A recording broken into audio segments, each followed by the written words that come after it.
Hello, my name is John Burris. Thank you for joining me today for this short video. This video is called Hip Problems Are Seldom About the Hips. In today's video, I'll be sharing with you a holistic model about the hips and ways to heal the hips. And I'll be sharing with you also my healing journey along the way of how I healed and repaired my hips. And we'll be taking you on a deep dive into natural healing and giving you a whole nother perspective on hips and the body, and see how magic can happen if you do enough of the right things. So essentially there are about 450 to 500,000 hip replacement surgeries every year in the United States alone. Across the world is 3 to 4 million hip replacements. That's a lot of people with hip problems. And what I found is that you can take care of your hips, you can repair your hips, but most of us aren't given the tools or the knowledge on how to do that. So we suffer and we end up in pain and replacing our joints and whatnot because we're not given the tools in order how to do that. So my hope today is you'll be able to explore a new possibility for you and to become pain-free, and to also share with you new knowledge about hips and why hips become painful. So people have had hip pain for a lot of years, and what happened the last 20 to 30 years became very common. Before 30 years ago, it was actually unknown for anybody to have a hip replacement. Now, almost everybody I know older than 60 or 70 has a hip replacement, so it's become very common. And it's an epidemic, and partly is because, well, insurance companies began to pay for them, so people said, okay, I'll sign up for that. And Medicare, the government-funded healthcare system, began to pay for most of it, so people started signing up for that, and doctors started writing prescriptions as a necessary treatment. So the whole medical system just enrolled in it, how much money they can make and how necessary it was. Now, nobody wants to live in pain, and I understand that, and I had my own painful hip issues, so nobody wants to live in pain. But what if we were taught early on how to care for our hips and how to repair them? We wouldn't have to live a life in pain and live a life of essentially having to repair our hips with a hip replacement. 15 to 20% of people who go up having a hip replacement will end up having another one within 15 to 20 years because it wears out. So it's not a one-fix-all for everybody. And in most cases, people don't repair what actually caused the first hip problem in the first place. So they end up repeating that. So what I'm going to hope for you to share with you today is why the hips are imbalanced, where pain comes from, and a better lifestyle. And that's what it comes down to. Most of us are living a lifestyle that's creating our own hip issues. And that lifestyle is ending up in disaster. We've basically set up for failure. And because of that, we have so many people in our cultures who have hip issues. So today we'll share with you why that is and ways to remedy that. Once again, nobody wants to live in pain. So I support people. If they want to have a hip surgery, replace a hip, that's fine.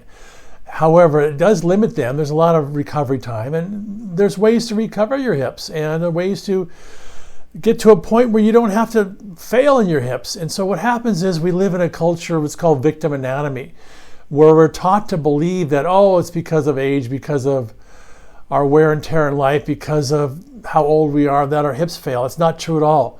In most every case, hip issues come from what we've done in our life and something we ourselves have created.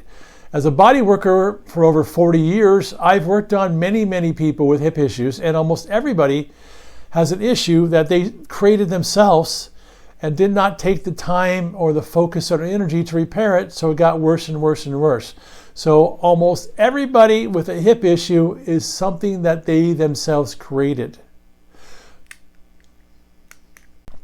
Once again, we live in a culture that teaches us that we're designed to fail, that the body parts are supposed to fail at a certain age, like a car. That's not true at all. The problem is we're not taught how to care for our hips. For example, we're taught how to care for our teeth early on, and most people do okay. They might still have cavities and other dental issues, but they're taught how to brush their teeth and go to their regular cleanings and care for their teeth.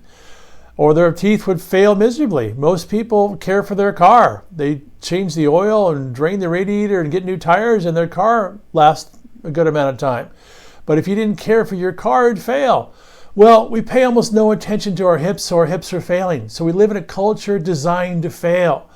It doesn't teach us important things like how to care for our hips, and it teaches how to do the wrong things. So many times people's hips fail them because they're not given the tools on how to have healthy, happy, pain-free hips. So that's part of the starting point is we live in a culture that teaches us that our hips are supposed to fail. So 3 of the most common medical analogies of why hips fail are basically an aging population. Number 2, osteoporosis, and number 3 is wear and tear in your body. And most of the time, that's not true at all. So this aging model that many people buy into teaches you to believe that your body's supposed to deteriorate and degenerate with every day and every step. Not true at all. Some of my models in my life were 70, 80, 90-year-old yoga teachers who were doing really well. No pain, completely flexible. And go, how can they be that old and be that pain-free and flexible? And that gave me an inspiration, like, well, maybe it's possible for all of us. So we have a model that says that aging is going to collapse us. And it's not aging at all. It's what we're doing as we're aging.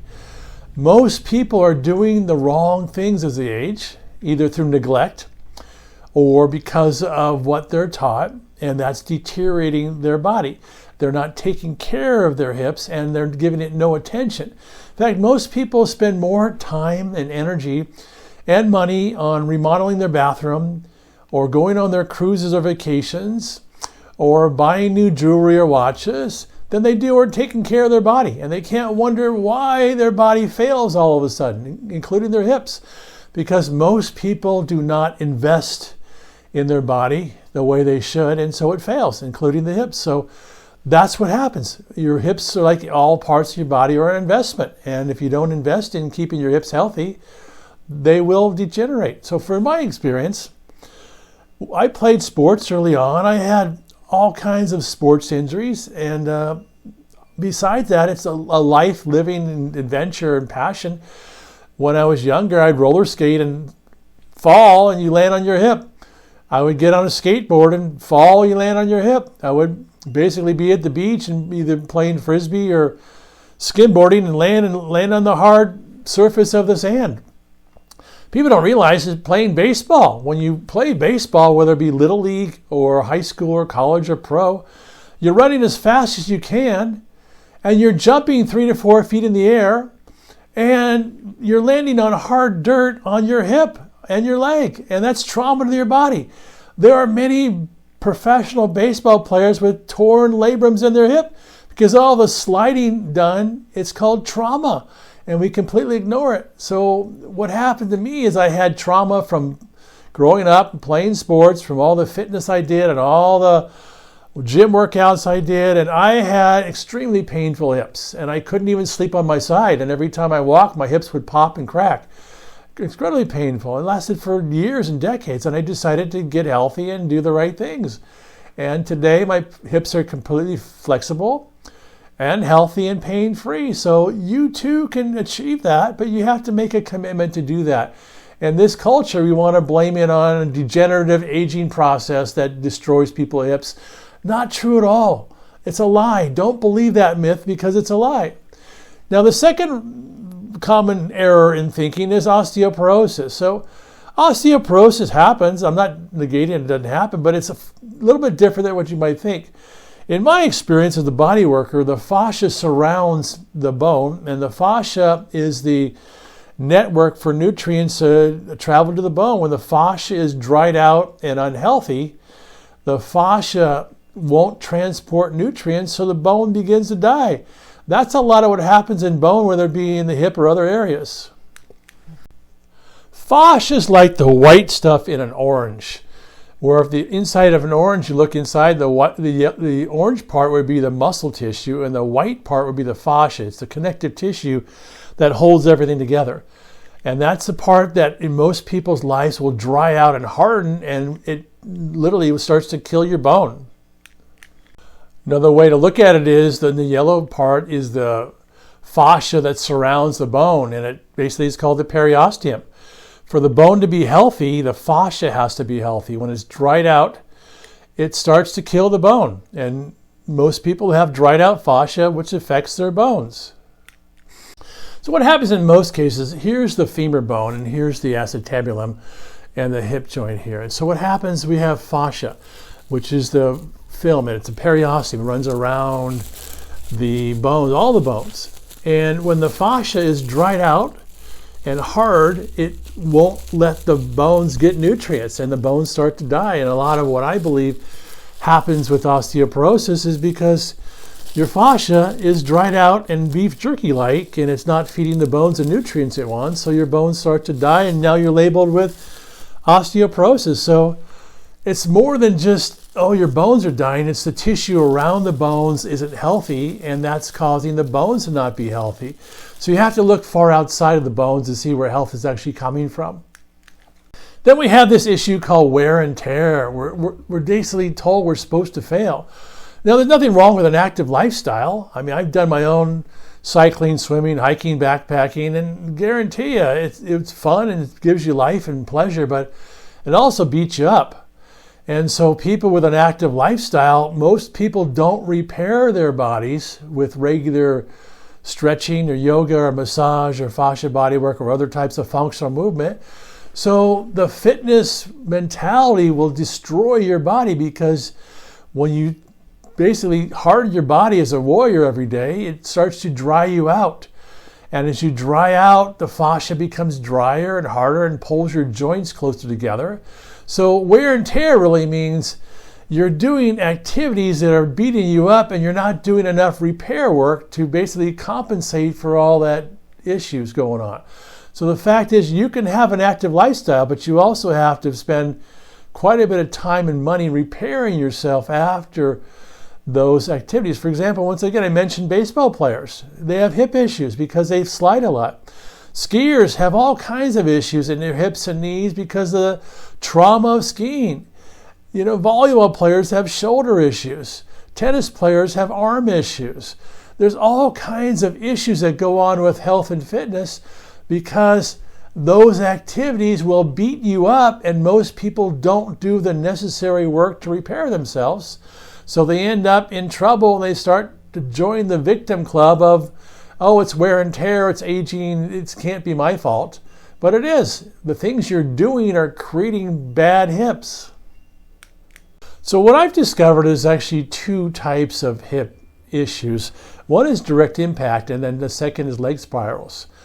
Almost everybody with a hip issue has a leg spiral. Now, impacts affect this too. So for example, if this is your hip here, it's down here in the hip socket, and you fall off a ladder and you've got trauma, and this is like a bruise here. And the impact of landing on your hip here causing trauma, or your fall while you're skiing causes trauma, or you fall on an icy sidewalk causes trauma in your hip. So that does happen. But that's a minor part of how people develop hip issues. What I discovered is most people who have hip issues really have a leg spiral. So if you want to understand the hip, you have to understand the leg.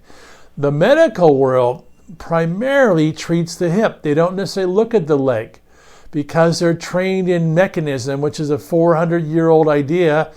If your hip hurts, it must be coming from your hip. Let's blame the hip. In my experience as a body worker and a fascia, a yoga therapist, most people's problem comes from a spiral in their leg. And really, the hip is the last place that danger happens, but that's not the cause.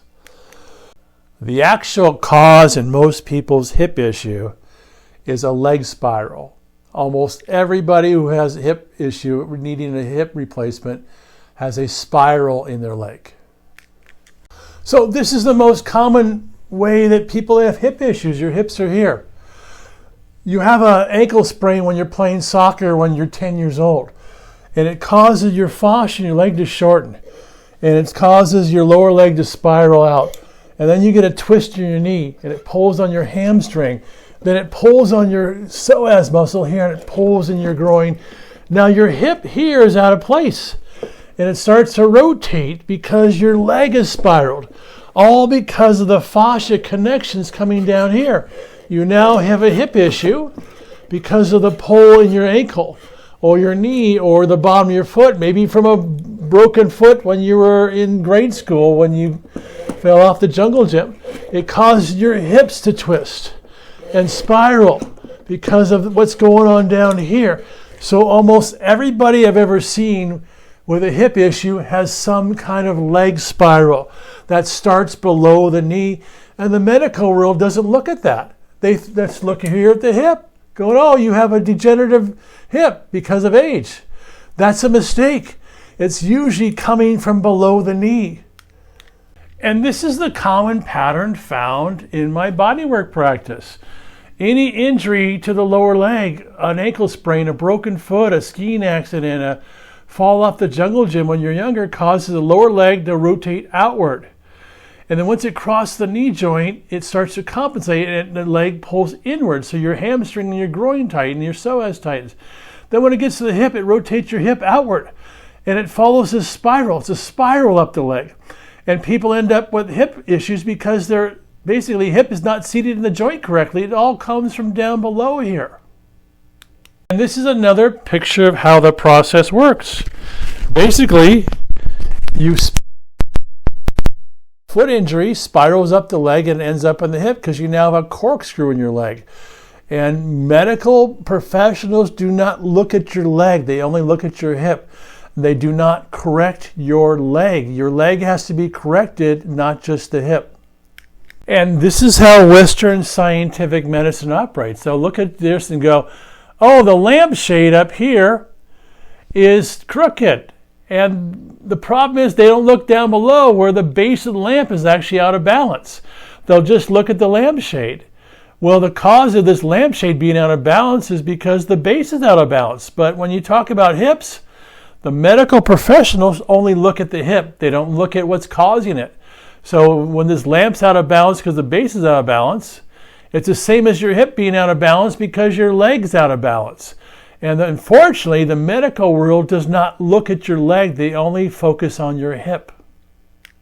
Another analogy is if you look at your tires and you have worn tires and you go, oh, I need to keep replacing my tires. But if you keep doing that and never asking the question, what's causing that?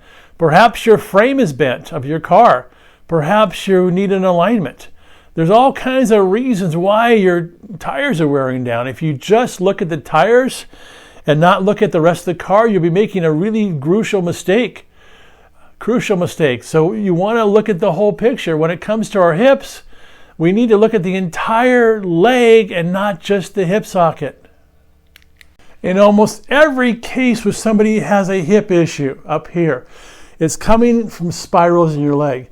Lower ankle spirals, knee twist, groin spirals, upper leg spirals, and the cause of your hip to not seat correctly in the hip socket right here.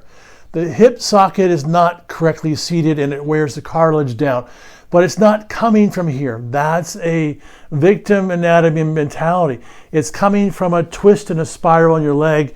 And in almost every case in the Western medical world, from medical doctors to physical therapists to sports trainers, they don't look at your whole leg. They just focus on strengthening your hip muscles, which is a bad idea. So many people continue to have hip problems because they're taught to strengthen the muscles in your hip. You're not weak. You're imbalanced and rotated.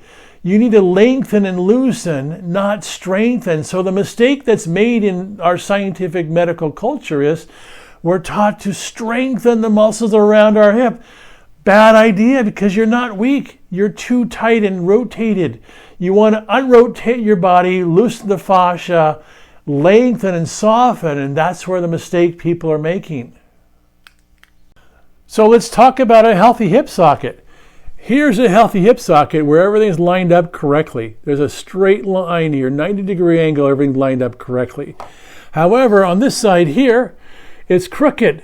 It doesn't line up correctly. It's not got a twist to it, and the hip socket does not line up correctly inside the joint. So it starts to wear and tear here and grind down the cartilage because remember, it's not coming from your hip. It's coming from your leg that's rotated. So once again, a healthy hip is essentially a straight angle. An unhealthy hip, rotating hip, because the leg is rotated down below. So once again, in our model here, here's the leg here, and here's the hip socket. It's supposed to line up correctly. When it has a twist to it, it starts to wear down the bones and the cartilage, and now you have problems. But the medical world is just looking here. They're not looking at the leg that's causing the spiral and the twist and correcting the leg. And that's the mistake, because your problem isn't coming from there. Now, it might fix the pain for a short while, and people do get relief with hip replacements and hip surgeries. But remember, it's not coming from there.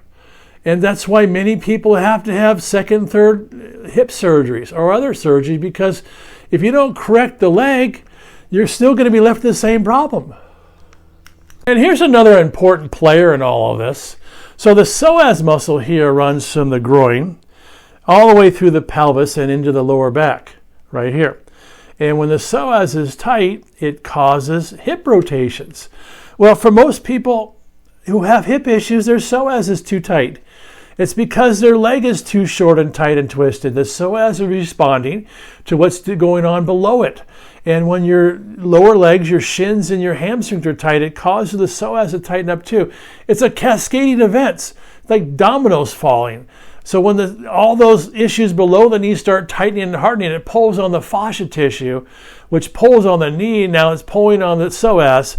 As that pulls to the spine and the lower back, you start to have a rotation in your hip socket, because your hip is rotating because your psoas is too tight. But most people do the wrong things, either ignore the psoas or they're trying to tighten it, doing their core work and other tightening exercises. You're making it worse. The secret to healing from hip issues and whatnot, back issues, you got to lengthen and soften the psoas. But the common model in today's medical world is tighten the psoas and make it harder. Bad mistake. And here's a picture of the psoas muscle traveling through the groin, attaches the inner thighs into the lower back.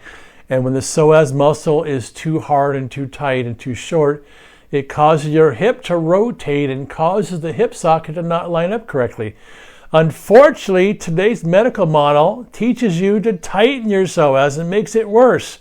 It's a bad idea, and in most cases makes your hip problem even worse.